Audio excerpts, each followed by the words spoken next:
디캠프는 2012년도에 전국은행연합회 산하 20개 은행들이 5천억을 기부를 해서 사회공헌 활동을 시작을 했어요. 작년 3,450억을 다시 추가 출연해서 현재로서 재단의 그 약정 규모로는 8,450억의 재단 규모로 청년 창업 활동을 응원하고 지원하고 있습니다. 그 사회공헌 활동의 목표 자체를 청년, 창업, 일자리, 혁신 요 4가지 키워드가 전임 2분 센터장뿐만 아니고 우리 직원들이 정말 잘 해놓은 것 같아요. 고도화 쪽 부분인 것 같아요. D-Day 같은 경우도 이때까지는 행사였는데 그 행사를 창업생태에게만 머물지 않고 그들이 원래 창업가들이 꿈꿨던 기존 세상의 변화를 위해서 그 기존 세상에 있는 분들과 연결하는 것들 D-Day에 저희가 스폰서를 계속 하고 있고 창업가 분들이 제일 힘들어하는 게 사실은 3가지인 것 같아요. 요구하는 게 첫 번째는 자본, 돈의 문제, 두 번째는 자기들이 만든 제품이나 서비스를 홍보할 수 있는 것, 세 번째가 이제 결국에는 작은 회사다 보니까 사람을 구하는 것. 이 3가지 어려움을 호소를 하고 있고, 그래서 저는 기본적으로 저희 입주사 기업들인데 제 나름대로는 이제 디캠프 패밀리사의 CMO다, 칩 마케팅 오피스라고 생각을 합니다. 그래서 가능하면 점심이나 저녁을 저희는 디캠프에 제 손님들을 모시고 와서 하나라도 홍보를 하려고 하고 있고, 그분들을 통해서 바이럴 마케팅 조금이라도 좀 팔게 해주려고 하고 구매시키고, 그래서 강매 담당자예요. 개인적으로 개방성인 것 같아요.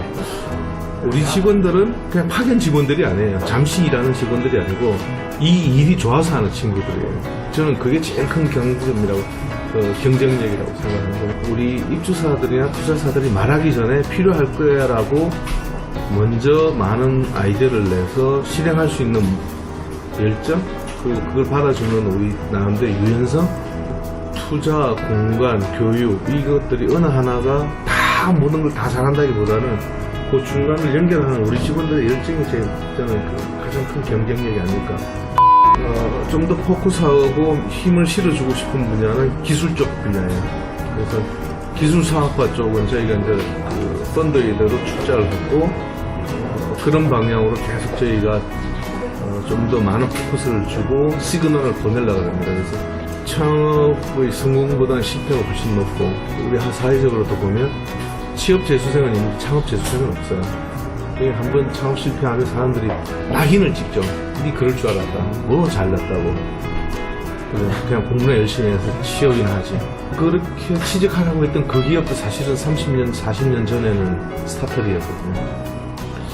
그리고 기업의 생존 수기는 점점점 줄어들고, 창업은 그냥 선택의 문제가 아니고 사실은 우리 사회가 생존하기 위해서 또 어쩔 수 없이 가야 되는 길인데, 우리 사회가 바라보는 창업 실패자나 또는 창업의 실패 비용이 너무 높아요. 그걸 저희가 좀 어떻게든 해야 되는데, 저희 아들은 하려고 그래요.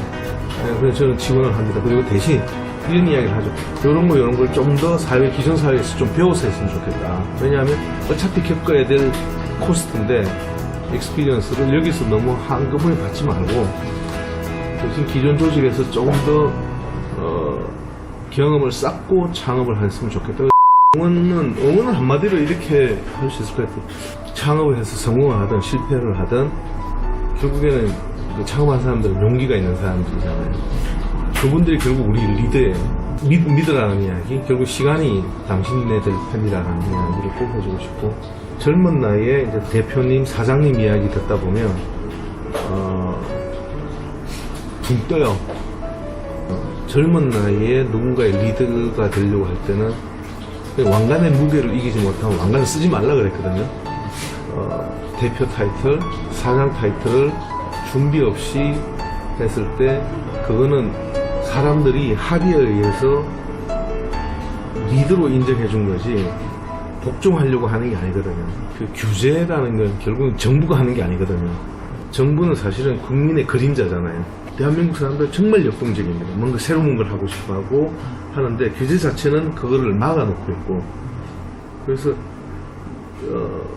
글로벌한 경쟁 체제에서는 우리가 상당히 불리합니다. 그러니까 영미법계처럼 실행을 하고 경험치로 경험을 통해서 규제를 합의하는 거하고, 규제가 선언적으로 먼저 딱 돼 있는 데를 바꾸는 거하고는 좀 많이 힘들죠. 우리가 선택을 해야 되는 거죠. 그러니까 정부 보고 해라. 정부의 공무원이 몇 명이나 되겠어요? 100만 되나요? 그 사람들이 우리를 규제하는 게 아니고 우리 스스로가 그걸 규제를 하면서 자꾸 남을 욕해요. 그건 아닌 것 같아요. 우리가 그걸 받아들일 수 있느냐 없느냐. 시장을 먼저 키우는 게 답인 것 같아요. 시장을. 그러니까 모든 규제는 시장의 힘에 의해서 점점점 변하는데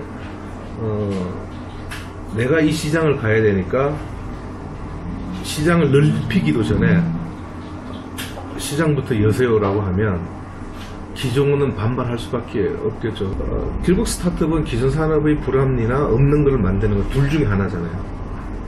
불합리라는 것은 기존에 근데 그 불합리를 깨고 새로운 합리적인 시장이라는 것도 우리인데 합리적인 거지 그 세계에 익숙해 있는 분들은 돈을 지불하고 살 수 있을 정도의 불합리냐 사실 고민해봐야 돼요. 사실 어떤 정부도 스타트업을 죽이고 싶어하는 정부는 없어요. 전 세계적으로 어떻게든 이게 사회에 어떤 긍정적인 자극 역할을 할 거기 때문에 그렇다고 해서 기존의 사람들까지 대부분을 차지하고 대부분을 차지하는 기존 세상에 있는 사람들을 자격하면서까지 여기를 보호해주는 그것도 사실 잘못된 거죠. 그러면 정말 자신이 있으면 조용히 시장을 키우는 게 답이죠. 그리고 나서 힘을 키운 다음에 협상을 들어갔어야 되는 게 맞을 것 같아요. 하반기에 이제 제일 의미 있는 행사는 저희가 그 서울대 의대 본과 1학년 학생들을 대상으로 혁신과 과정, 공동 교육 과정을 만들고 있습니다. 그래서 8월 6일 날 첫 강의를 해요.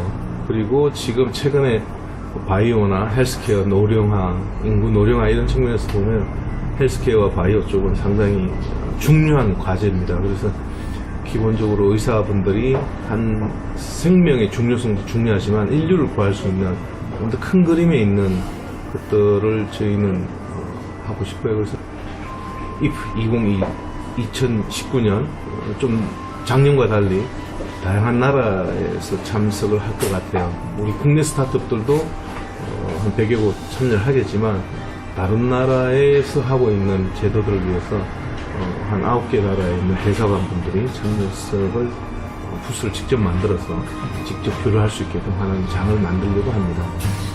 2019년 10월 며칠? 12, 13?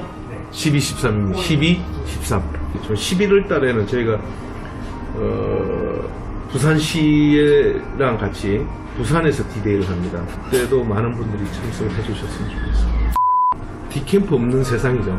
한마디로 말하면 우리같이 영원 기관이 없어도 다들 스스로 셀프 모티베이션 되고 누구나 창업을 할 수 있고 누구나 저희 같은 기관이 아닌 데를 통해서 도움을 받을 수 있고 연결될 수 있는 사회가 오는 게 사실 디캠프가 빨리 없어져야 되는 거죠. 모두 다들 창업을 한다면